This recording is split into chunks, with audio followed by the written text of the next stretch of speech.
La miséricorde de Dieu est à l'œuvre toujours.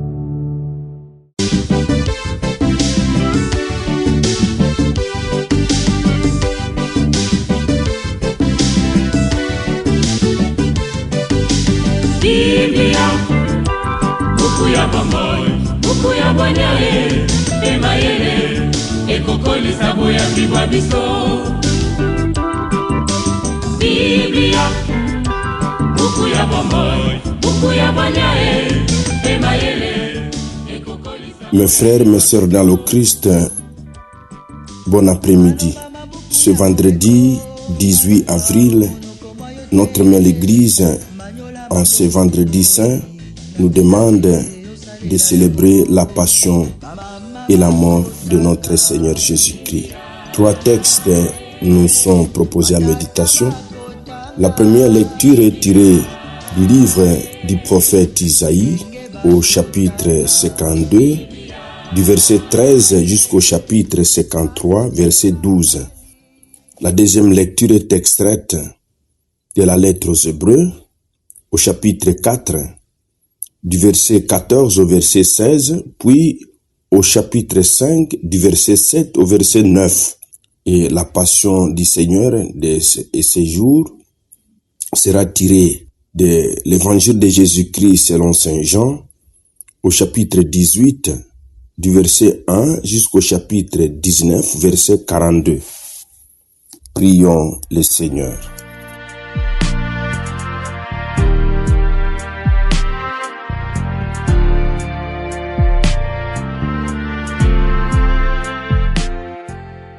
Seigneur notre Dieu, par la passion du Christ, tu as détruit la mort héritée du premier péché, la mort qui tenait l'humanité sous sa loi. Accorde-nous d'être semblables à ton Fils. Du fait de notre nature, nous avons dû connaître la condition du premier homme qui vient sur la terre. Sanctifie-nous par la grâce pour que nous connaissions désormais la condition de l'homme nouveau qui appartient au ciel. Par Jésus, le Christ notre Seigneur. Amen.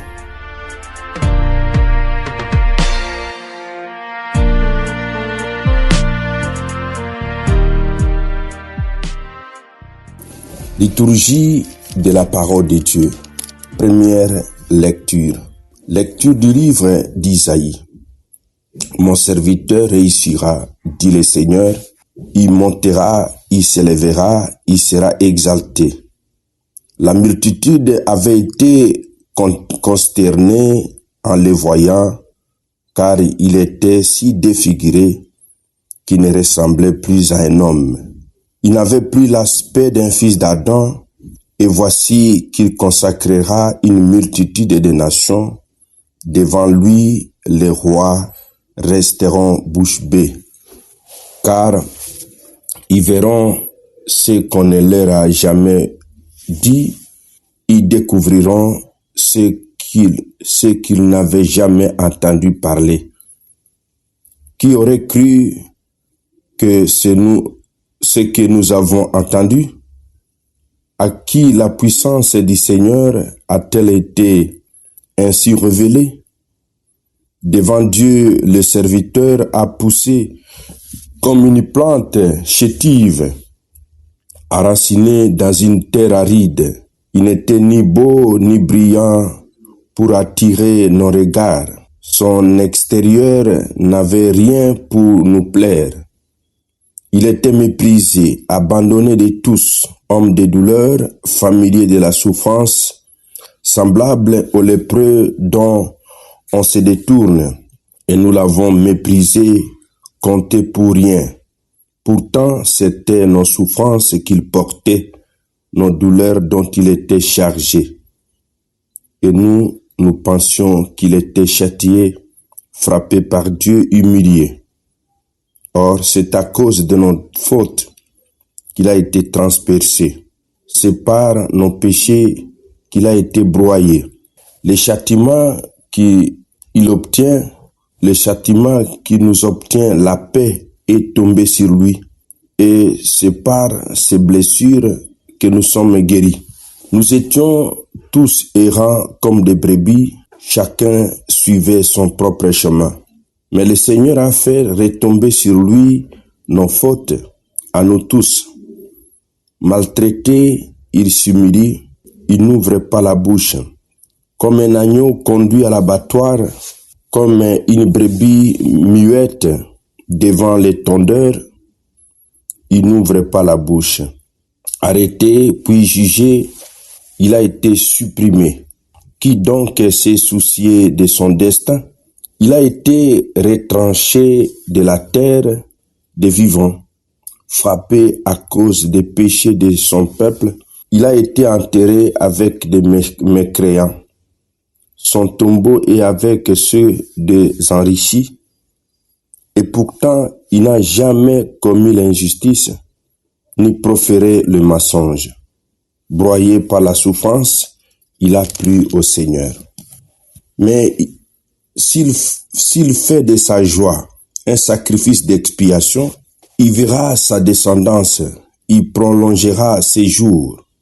Par lui s'accomplira la volonté du Seigneur. À cause de ses souffrances, il verra la lumière, il sera semblable parce que il a connu la souffrance. Le juste, mon serviteur, justifiera les multitudes. Il se chargera de leurs péchés. C'est pourquoi je lui donnerai la multitude en partage. Les puissants seront la part qu'il recevra, car il s'est dépouillé lui-même jusqu'à la mort, et il a été compté avec les pécheurs, alors qu'il portait les péchés des multitudes et qu'il intercédait pour les pécheurs. Parole du Seigneur, nous rendons grâce à Dieu.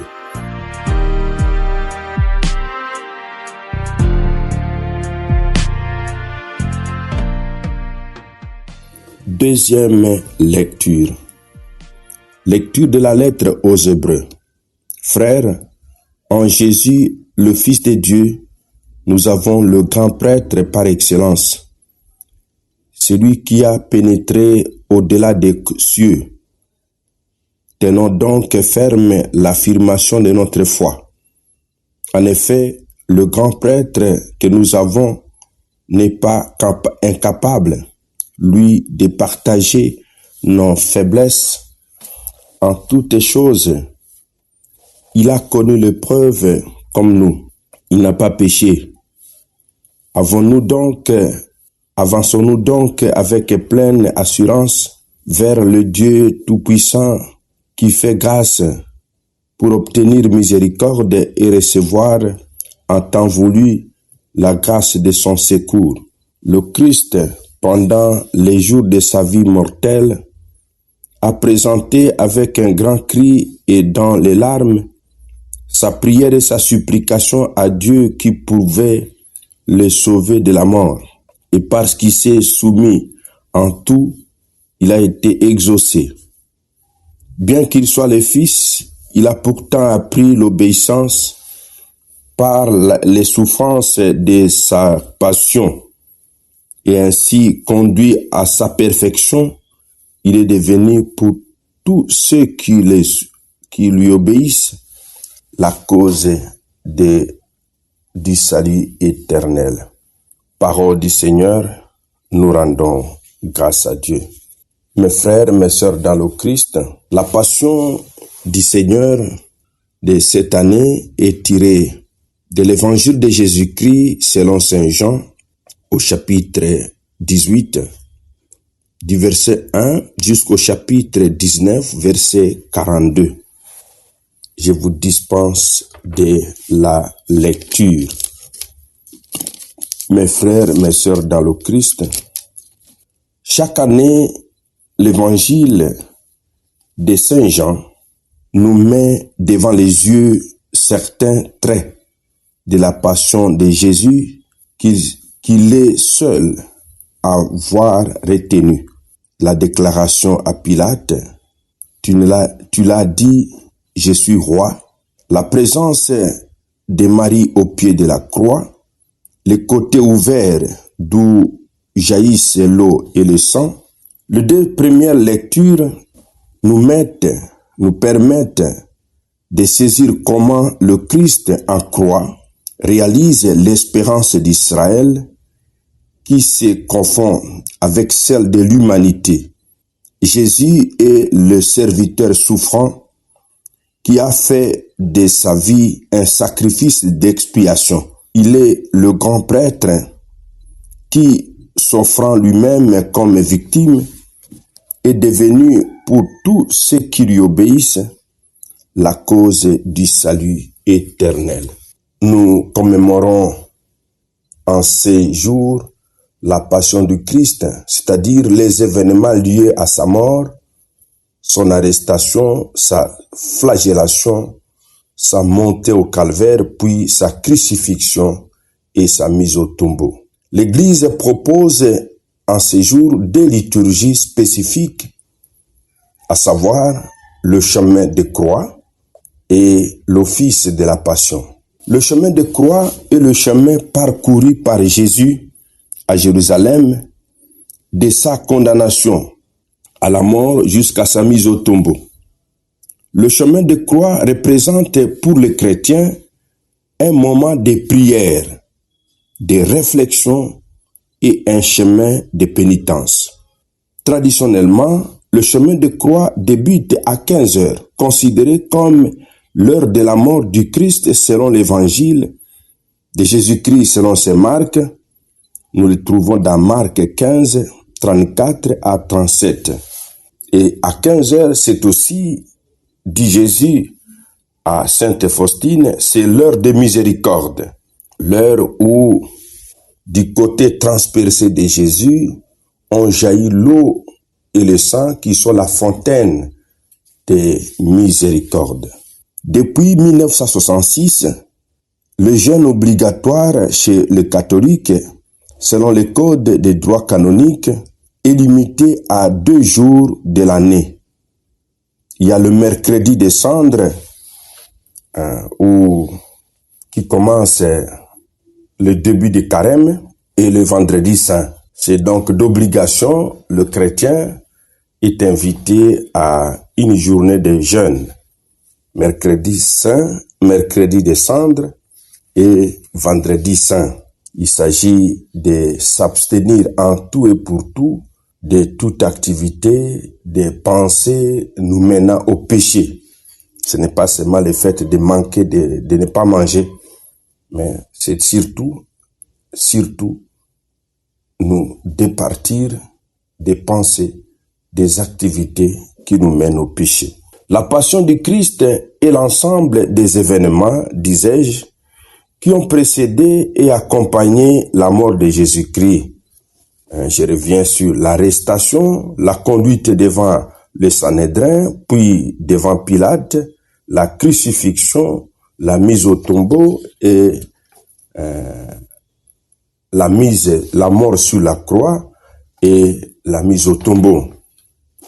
Nous sommes donc invités, frères et sœurs, en ces jours, de contempler les degrés d'amour que le Christ a eu pour chacun de nous en donnant sa vie pour nous sauver.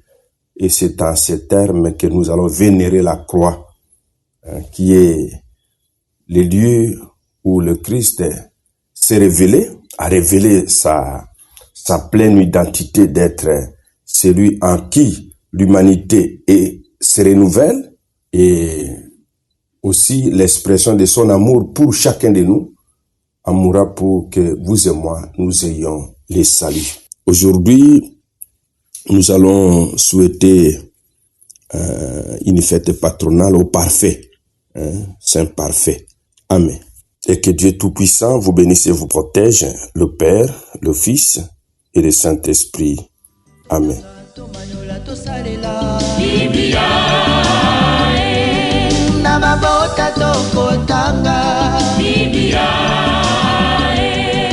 Namasanga tokotanga Biblia oh bipai biso Biblia buku ebombi makanisi manzambe Biblia ya kokabola na baninga, buku ya kobomba na se ya mbeto te o. Biblia, Biblia.